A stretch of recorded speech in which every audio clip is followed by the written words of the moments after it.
muraho neza ndabasuhuje. Ibintu bibereye muri Kirehe ni akasamutwe. Abantu twabuze ukuntu twabivuga. Niba ari ibitangaza, niba wabyita nk'amahano, ubifata uko ubyumva. Ibi bintu ntabwo byoroshye cyangwa se birakomeye cyane. Ibi bintu twabuze ukuntu twabivuga.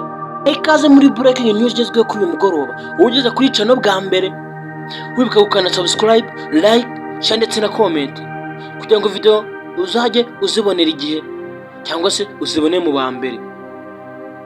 Guys, ibi ntabwo bisanzwe, nta nubwo bimenyerewe mu gihugu cyacu. Guys,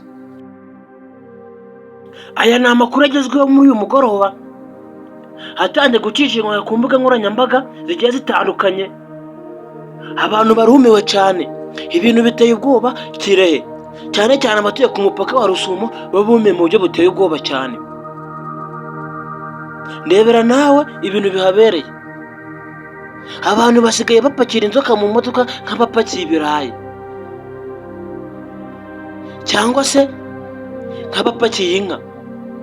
Ibi bintu ntabwo bisanzwe, ni ibintu bitunga abantu batari bakeya ku mupaka. Noneho igitangaje cyane, inyuma cyangwa se hejuru y'iyi modoka bagashyiraho n'umukarani. Ndebera nawe, umwana w'imyaka 12 niwe wari umukarani w'iyi modoka, cyangwa se ababita abakomvayeri cyangwa se abakarani, umwite uko ushaka. Niwe wari uri hejuru yazo acunga ngo zitavamo cyangwa se ngo zitamucika. Nka kumwe bapakira inka, hejuru akajaho umuntu agenda azireba ngo hatagira yangirika cyangwa se yakandagira indi. N'uyu mwana niko yari ameze. Izi modoka cyangwa se iyi modoka ije gufatwa, gusa mu gufata kwayo shoferi bamukuyemo bamutungaho mikoro, avuga amagambo akomeye cyane cyangwa se atangaje. Ati, mwa bantu mwe, njyewe nari mpawe ikiraka njyane izi nzoka mu gihugu cya Uganda. Murabizi inda nta kintu itagukoresha.